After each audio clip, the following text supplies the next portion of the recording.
Hey, ladies and gentlemen, boys and girls, goblins of all ages, welcome back to a special shorty edition of the greatest goddamn D&D stream on this world and the next. Here, welcome to Goblins Under the Stairs. You got Carlos Garcia, aka the nastiest poo in all the land, Captain Rampoo McNasty here, and of course, I ain't here alone because I'm here with my Stormbreakers. You got Mantor Zermeister, you got Crick, you got John Cena, Langston Embershroud, because you just can't see him. And of course, to take us along on this epic adventure, the greatest goddamn D&D DM in all the land, here it's Nate Gonzalez, take it away here. Oh, you're muted. Nate, you're muted. I don't think you can hear us. Oh, I can hear you now. I was saying, welcome everyone. I was wondering, what kind of class do you think John Cena would actually be? Think he's a fighter, or barbarian, or maybe he's a holy warrior, a paladin of sorts? Fighter, champion. Fighter, for sure. A wizard, absolutely. Well, welcome back. We got a quick one planned for you guys tonight. We're going to just jump back into this battle where we left off. After you guys were exploring this this derelict Nautiloid Mind Flayer ship, you met a person, or at least someone that acted like they were a person, telling you guys, spitting a web full of lies about how their crew of pirates came on the ship, got attacked by some Neogi, and they urgently needed your help. All turned out to be bullshit as he led you upstairs and ambushed you guys with his pack of Sirlons, these worm-headed-like creatures, and you guys were able to lay them to waste once and for all. Kept on investigating a bit further, found some other unsavory monsters down below, a brain-collecting kind of beast aberration, and after continuing on, after collecting some goods, some food, and some supplies, you found this like slave quarters, kind of like a jail cell kind of area, where there was a mind flayer and a couple of these white furred beasts all destroyed and dead downstairs. And Crick, doing a little bit of investigating, could smell this horrific stench coming from one room, open up the door of this fleshy portal, and inside the stench grew larger and larger, and out from around the corner, with the dim light flickering behind it, was this massive white furred beast with matted blood all over its body, looking absolutely ravaging, terrifying. It's got this rage of predatory-like behavior in its eyes, and as soon as that door opens and it comes around the corner, it looks like it's hungry to feast on what it sees. So with that, let's everyone roll initiative. And we're back in the shit. What else is new? That's a natural one. Oh, Manto with the high roll. Ooh, now We are just one, big time. We are just permanent opposite ends of the spectrum, my dude. Definitely on that spectrum. Oh, 100%. Incredible. All right, Manto, with the ever lurking eye in the back, sees this creature make an appearance, and with a quick move, what do you do? Yeah, I just kind of like find that slight little line between Rampoo, Langston, and even Crick, and I'm just like, yeah, as I throw a psychic blade, just kind of like right between all of them. Let's see here. Womp womp, 13. 13 will miss. Hell yeah. Alright, bonus action. Try weak hand at it for a 10. A 10 will Take him a also strong miss. hand. Both blades just vanish, whispering right by this creature. Anything else for you? That is it. All right. This beast is up now. It stands bipedal, almost like a human, as it kind of lurches on over towards Crick with this, as I mentioned, this kind of like very predatory like look in its eyes. Sharp teeth and claws. It comes up and approaches you, Crick, and goes for a claw attack as he swipes at you. A 10 to hit will miss. As that misses, his body lurching over towards you. He goes in to try to bite you. 9 to hit on the bite, also going to miss. With both of these, he begins to step up a bit further, and kind of, you can really tell, he's standing about 7 feet tall, hulking over, this massive muscles all over its body. Definitely a scary sight to behold. As Elena takes her turn, she will make herself known back here. Let's see how far she can move. 25 to 30. As she's standing a bit further back, I don't know, if she goes up there, she's gonna block one of you guys, which I don't want to have happen. I would rather have you guys fight. So she comes running up there, gets back behind Rampu, and she's gonna ready an action. And Crick, you are up. All right. I see this big guy coming in, and he's getting close to my people, so I just kind of wedge myself between the two and stand in front of him, start screaming, and then Big Jim comes out and casts Blur, and just start shaking like a Polaroid picture. You are hot tonight. God. 2 for 2. All right, so that gives disadvantage on attack rolls against you, right? Yes, sir. Okay. And anything else for you? That is it. Yeah, I can't do another spell, so that's it. Cool. I've already got my You're up. attempt. You see Crick go in this frenzy, surging back and forth in this rapid pace. What do you do? Right, so I'm going to use a bonus action to Hunter's Mark this biatch. Okay. Mark that. And then I'm from here, I would be able to hit it with my longbow, right? Correct. Yep. All right, yeah, I'm gonna do that. Pam, pam, pam. There we go. And Langston, you still have concentration on your Shield of Faith? That 19. lasts 10 minutes, so as long as we're still within that window from the last monster, then yes, that is still up. We are past 10 minutes, I would say. Then Shield of Faith is no longer a thing. All right. A 19 definitely hits, though, on that. 1d8 plus 4. Oh, very nice. 11 plus a d6. Yay, my game log looks right tonight. Plus 5, 16 damage. Nice. Solid first strike. So air goes flying through the air. Yeah. I'm gonna shoot again. He does like this grunting sound as it pierces into him. 22 yeah, definitely hits. 22, baby. And that's 7 plus 4, 11 more. Nice. And that is my turn. Awesome. Solid turn. As 2 arrows are sticking out of his chest now. Blood pouring down his white fur, matting into it. Langston, you are up.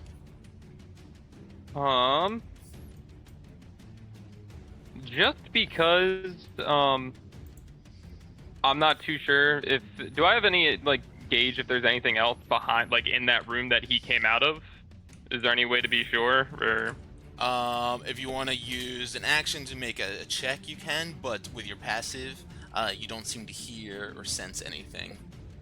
Word. Then better safe than sorry. What I will do for my action is I'll do my Channel Divinity, and I'll do the Radiance of the Dawn. So he's got to make a DC 14 con saving throw or take 2d10 plus 5.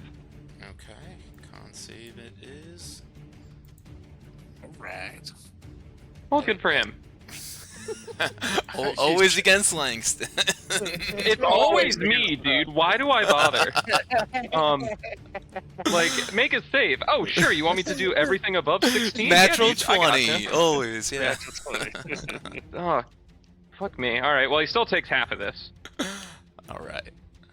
So, and it's actually +3. It says +5 in my description, but on my damage it says +3. So I'm just going off what the damage says.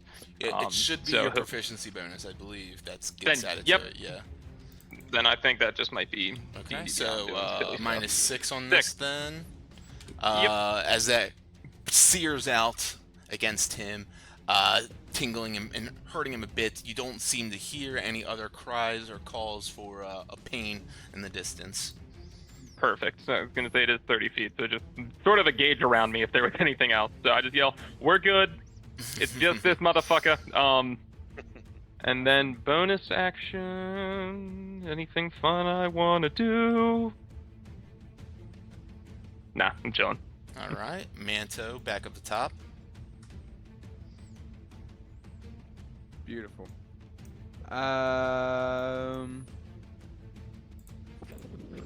Does he have to be in my for having like hold on.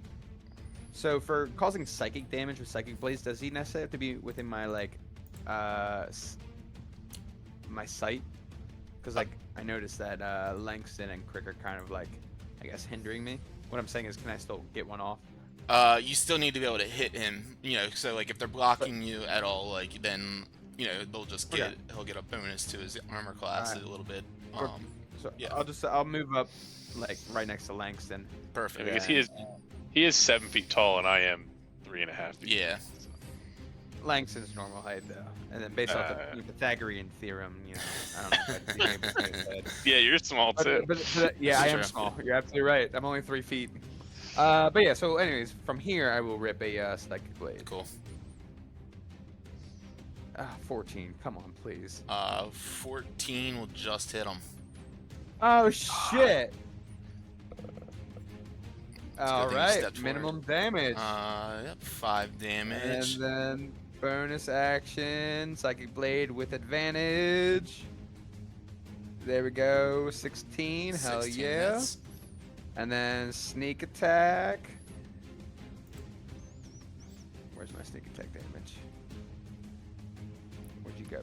So yeah, and Carlos, actually, did you reduce his movement by 10 feet also with your longbow shot? Oh yeah, it reduces movement by 10 feet until the end of my next turn. Okay. Hell yeah. We're gonna do 2d6, and we're also gonna poison him. Cool. I need to make a con save. Yeah, let me just confirm what the DC is.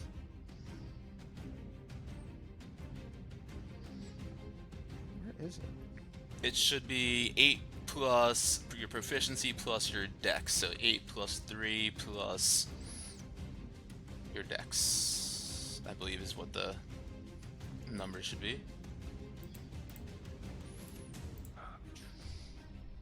There we go. It's a 15 con. There we go. And I'm gonna roll for Yes, 'cause your damage. dex is plus 4, so yep, that There we go. adds So up. 6 damage. 6 damage, so... Alright, I already took that first 6, there's that 6, and then it's a con save of 15? Correct. Yeah. Okay. And it's poison? Yep. Okay. He's poisoned for 1 minute. Oh, I rolled a 13. And at the end of each of his turns, the poison target can repeat the save, Okay. ending the poison on a success. Okay. Yeah, as the psychic blade hits his body, vanishing, you see it rack his brain. He starts to twist around, going, you know, like manic kind of behavior, thrashing about, and you see him kind of like begin to shiver as that poison takes into his body, and seemingly like losing a little bit of control over his limbs and everything fully. Anything else for you, as he has now disadvantage until the end of your next turn? Send it to the game log so I can just read it. Yep. Alright, and then do you want to do any movement or anything else? I'm gonna move back just 5 feet. I don't. This poison Don't block me. cause so I him can still shoot disadvantage. Oh, you're right. Does poison cause him disadvantage? Because it doesn't necessarily say that, but I don't know if that's Yes, like that's what poison does. You have disadvantage on attack rolls and ability checks. I will move there. That's my turn. Yeah. We're just really forming a conga line in front of this thing. Right? Just given the poison condition, actually. Bum, bum, bum, bum, bum. Ha! We're about to to play a fucking game of knockout on this thing. Crick's about to run to the back of the line. It's gonna be my turn. Well, isn't it called like thunder or lightning and thunder or something? Like, isn't there something lightning in the name of like that? Like, there's another term for the game. Maybe not. There I don't know. is. Crick has the Thunder Gauntlets, so is what I was Yes. getting at. Yeah. All right, the Quaggoth up now. That's Yeah. what it is. Yeah, it's poisoned, kind of just like shaking all about, like in this kind of very like I said, like almost like he has rabies or something, like going crazy in here, pounding his fist against the walls. He hops by Crick, hops by Langston, and in a fury goes against the guy that just struck him with this disadvantage claw attack. 23 to hit. Yeah, I will use uncanny dodge on that. Cool. And I'm gonna op attack him. Does the person that he's attacking have to be within 5 feet of you, or Let me check. I think so it's just him. 9 claw Yeah, let me- damage, which is slashing damage, so reduced to 4 points of slashing 4. damage. Yep. And as he grabs you with his claws, he pulls you in, tries to get a bite of that crunchy exoskeleton. This is disadvantage, so you have, that one. As he completely misses on that. Immediately after a creature within 5 feet of you takes a disengage action or hits a target. Yep, you're good. Go ahead and go to him. Boom. 15. 15 I hits. will. Okay, cool. 15 hits. I will shut my fucking mouth and act like I wasn't gonna say anything. I'll be very happy that I hit him. Yeah. 5 points of damage. Thunder damage. Thunder. And as he's still convulsing in this space now, a number of reasons. The psychic, the poison, the thunder. He's going completely crazy in here. And Elena is up now. Still, she sees that Rampu's got the longbow up, pointing at this thing. Doesn't want to hop in his space or get in his way, but she does decide to quickly maneuver on in here. Take a couple of quick slashes. 9's gonna miss. 15 will hit. She does 7 damage on that, and a 16 will hit.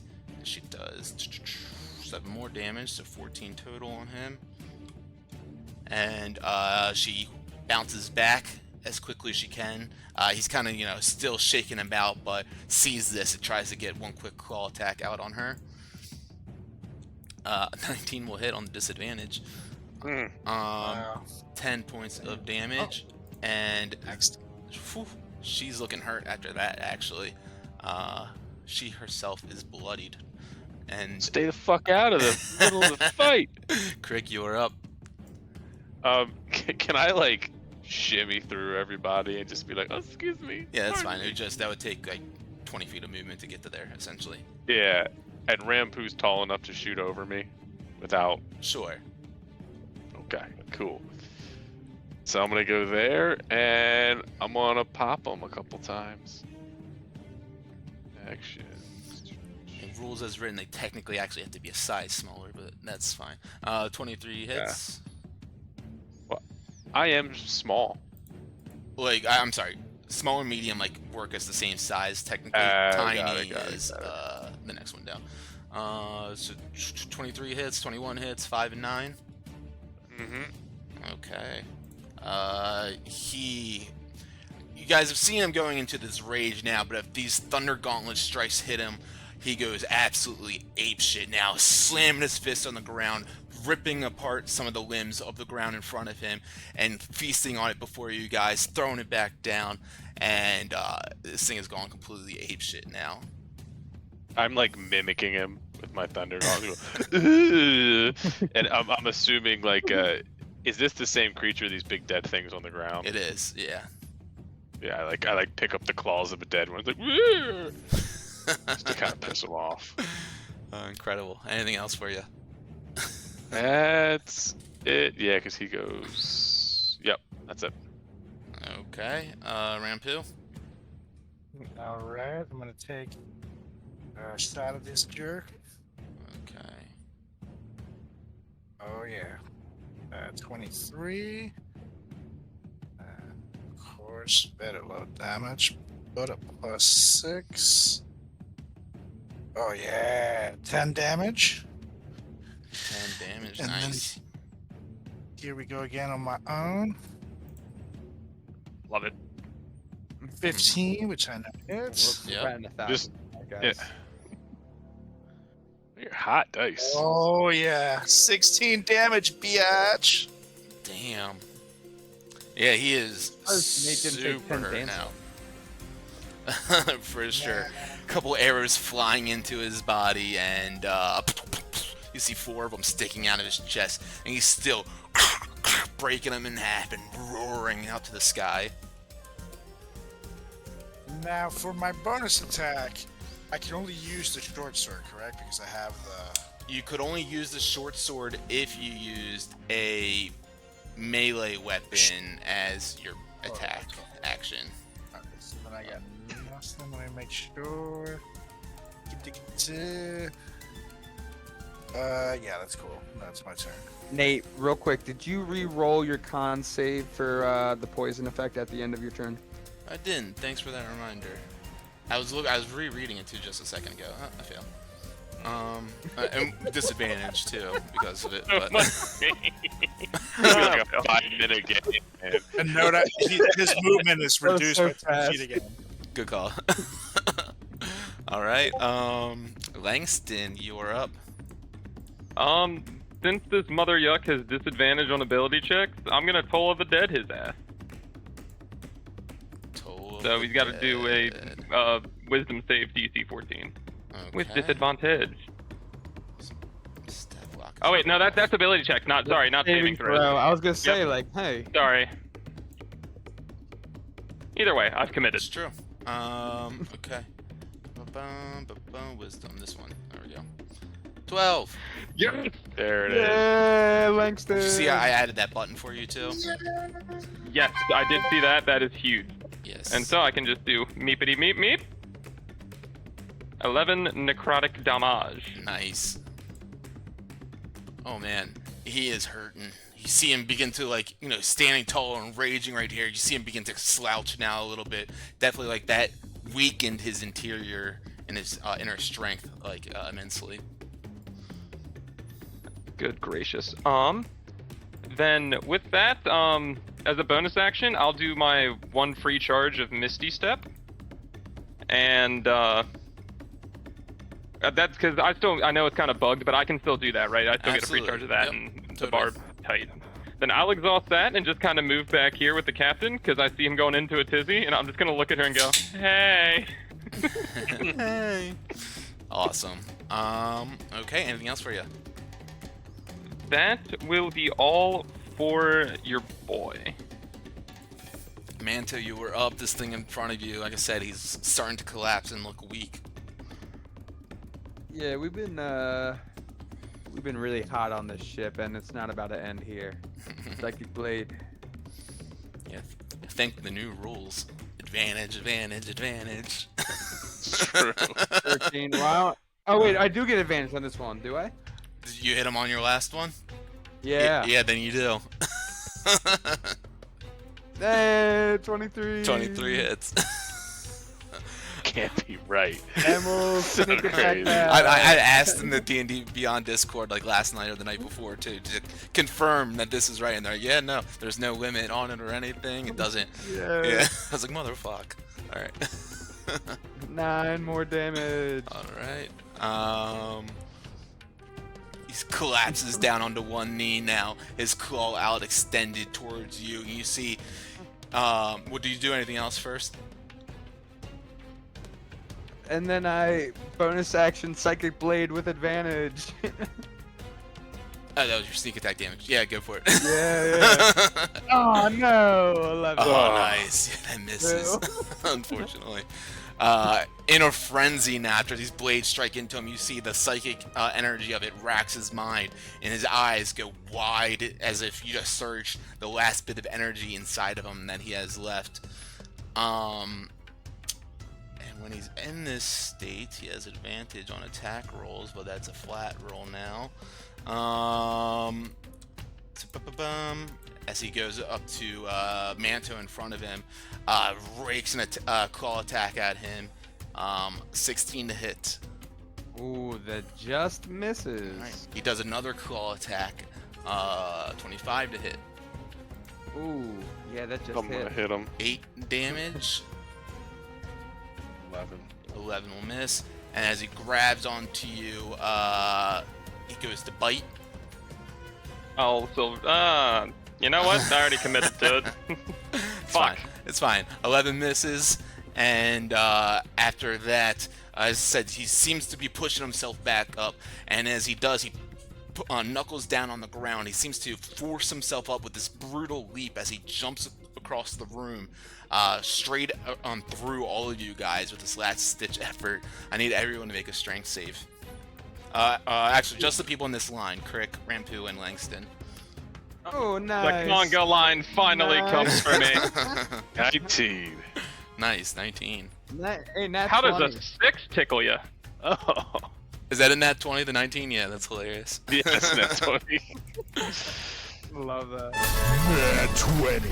Question mark at the end of that nat 20. There we go, an 8. Okay, so, Crick, you take 2 points of damage. Rampu and Langston, you both take 5 points of damage as you both fall prone as well as he leaps through this space. Obviously, Crick was maybe short enough to duck underneath of it as the two of you guys get tackled out of here, and he lands right here, and he looks like, in this bit of effort, he's going for some flesh in the back here, and that will bring us to Elena, who, in this moment, kind of steps up and points the blade up at the thing, like kind of hoisting him, or like holding him in position, giving Crick the help action on his next attack. And Crick, you are up. She kind of yells over, "Get him, first mate!" On hearing that, you just see him, just pure pride from him, and he kind of like prematurely, his armor just like shudders for a second, and these 3 little kind of bullets pop out of the shoulders as magic missiles just prematurely shoots out at this guy. Awesome. And so that's 5. That's another 5. That's another 5. Oh my god! No way. Oh no, it was real. How does Crick want to do it? Yeah. Pretty much exactly like that. He hears first mate, and he just like rolls his eyes in the back of his head for just like a half a second, and is just he loses control of his suit, and his suit just attacks it with these 3 little missiles that pop out of it. Have like white And then squiggly you tails out the guys back just- of them. Yeah, you guys just hear a big sigh of, oh, afterwards. Did Crick just nut? We just witnessed a Crick nut? No, It's called a magic It's- missile. Yes, it's called a magic missile. Does this one have a name? That one's called Jason. I already course. named it. Why wouldn't it have a name? Oh, hilarious! As Crick explodes it with excitement and destroys this Ravager down here. Each one of these shots impacting, and like an action movie. You guys see it in slow motion. Poof, poof, poof. Blood squirting out, and he tumbles back a couple of steps as he falls back into the hallway and collapses down. Poof, big impact on the ship, and he is dead. So Elena looks over and gives Crick a nod and says, "Well done. Well done, everyone." Crick just, aye, Captain. And everyone just hears in the head, room. And I just start running into here. Manto's back, everybody. Manto, you run into that room, still the terrible stench filling your nostrils as you walk in here. But the source of that stench seems to be apparent now as you look in the corner where it came from, and you see this putrescent, mostly eaten corpses of 5 Sirlons in here, hidden underneath of what there's a staircase right above it, and within these remains you see dozens of gelatinous marble-sized egg casings that were left behind by assuming the Sirlon worms, and when they hatched from these eggs here.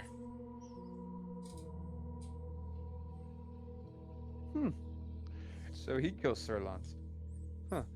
I don't see any like potentially like live active. I'll call them larva. Sirlons. You do not. Everything that you see over here seems completely, partially fed on, completely destroyed and ripped apart to shreds. Yeah, it's carcasses everywhere. Room's clear, everyone. He was just eating sirloins and whatever. Oh, if only we came down here first, we could have used him. Wonder what they taste like. I guess the enemy of our enemy is our friend. You know what? True. Well, you guys, I think we've gotten some supplies, some goods. Enough adventure for an afternoon, if I do say so myself. I think the Rock Brawl is calling us. What do you say? That was a lot for one ship. Yeah, my God. Yeah, I was not expecting that. But hey, we re-upped on some food supplies. We got some more ammunition for the ship. Clings the armor on Rampu's chest. You got some fancy new armor there. I think we're all coming out. Looks at everyone mostly unscathed. I consider this a win. I'm just excited to potentially finally use this mangonel. Amen. It's a lot of fun. I believe it. What are the odds we get an "I told you so" from Flapjack for being unsettled about this? Is that like, are we gonna get like a scolding from the little flump? Are we gonna be chilling? Chris would love to hear that. Flapjack, he's Oh my God, he's not that kind. Okay. He's a very forgiving flump and understanding flump. Flapjack the Forgiving Flump. That's got to be like a children's book somewhere out here, First right? man. First mate. Give a flump a flapjack. Give a He'll flapjack always flump a flapjack. It sounds like a book. Langston goes cross-eyed just with the alliteration. It hurts. It hurts. It hurts. And she begins to lead you guys on up the stairs. If there's nothing else that y'all feel like we need to take care of here, I say we bust a move. I'm with it. Maybe we should burn the eggs in case other adventurers happen upon this ship. Looks over at Langston. Do you want They're to do all the good. honors? You know what? I have not torched anything in a hot minute. It'd be my pleasure. And Langston goes kind of buck wild, just with just like almost like a rotating flamethrower, just in circles, just away from everybody, and then is like, ah, shit, and then steps back and just aims in one direction because he realized he was gonna cave himself in with fire. You hear sizzling as smoke arises up from this pile, and then pop, pop, pop, pop, pop, a couple of popping sounds as the remaining little bits of satch and embryo and membrane down here explodes with the heat spraying on the walls, and as the fire dies out, just nothing but charred remains left in that room, and a foul, terrible stench, even stronger than before, lingering on. Oh, my bad. That's a Langston bad, everybody. Yeah, I say we get the fuck out of here now. Go, go, go, go, go, go, go, Oh go. god. So you guys all run on Not out. light a match. One by like one. ketchup and onions. Ketchup and I can taste it. I can actually taste it. That sounds like a meatloaf. As you guys all run up the stairs back onto the top deck, look over the edge to see Flapjack on the ship, like kind of pacing back and forth, worried. As you guys hop your way back on, he says, "I told you so. I knew that there was going to be trouble on there." I slow head turn towards the captain. It's like, uh-huh. Hey, You sure did, Flapjack. Flapjack, look. And she kind of like gestures to Rampu holding all the gear that you guys found, the mangonel balls and the bolts for the I can't think right now, the ballistas. And she's like, well, I guess that was worth it, and kind of rolls out a barrel of garlic too. It's like, yeah, no, I'd say that was definitely worth it. As all this is happening, Crick is like walking like not angrily, but like piously towards Flapjack. And as all this goes down, he goes, "Yeah, why don't you go drive the ship, Flapjack?" And I look up at Captain, give her like a little wink. Looks at you. Captain? Kind of gives Flapjack a nod. To the rock. Looks back at Flapjack. To the rock. All right. Kind of floats on back, descends down to the bottom of the ship, and you can feel the ship begin to tilt and move away from this area. And just as you guys are making ready to leave from here, a dark shape glides across the face of a nearby asteroid. It's another ship, and the new arrival resembles a giant spider, complete with long delicate legs and web-like rigging. You see starlight that gleams off of its metallic hull as it creeps silently towards your vessel. And Captain Sartell says, "A night spider! The Neogi were using this hulk as bait, and we've flown right into their web." And that's where we'll pick it up the next time Bro. we get together. Oh man.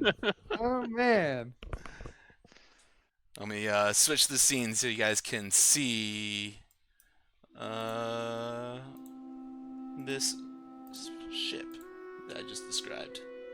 Oh, Fuck that thing, man. I hate spiders. it looks like a weird like bee hybrid. In the Philippines, Yeah, it's a there little was- bee, yeah. There was a spider like as big as my hand, like that's not an exaggeration, and they were like, "Oh, that's like the average size spider." That's I'm like, crazy. what? I would have thrown up. I would have thrown up everywhere. I was like just starting to get acclimated with spiders after like a long fear, and then they tell me that I'm like, and we're back to square one. And it's back. Incredible. So yeah, as you guys are getting ready to leave to head to the Rocket Brawl, some Neogi raiders have clearly set a trap, leading you guys right into it, and are about to spin you guys in their web. So we'll see what happens on Sunday when we get back right to it. 45 minutes on the dot. Was it? Yeah, dude. It's 9:30. Hell yeah. Well, anything you guys want to say before we wrap it up, or anything to add at all? Great stuff. Good stuff, guys. Awesome. Well, we'll catch you on Sunday. Thanks for tuning in, for watching. Thank you guys for joining. And look at, actually, before we close it off, apologize. Before we get back on Sunday, make sure that your guys' characters are level 6. 'Cause, I don't want to see no level 5s no more. No mo. No more. Doing it now. I should be good for 8 o'clock. I will let you know. I know Sunday I have to work this Amtrak thing for the New York Giants, where I have to make their meals after they get on after their Cool. Redskins game or Commanders game. I think that's who they play. Anyways, I'm pretty sure they go off of Amtrak. Regardless, I should be back by 8 o'clock. Any issues, I'll let you know. Sounds good. It will be a full session, so please try to do that. And look out for those goblins under the stairs. We'll catch you guys next time. Later. Love it. Peace. Later, See y'all. gators.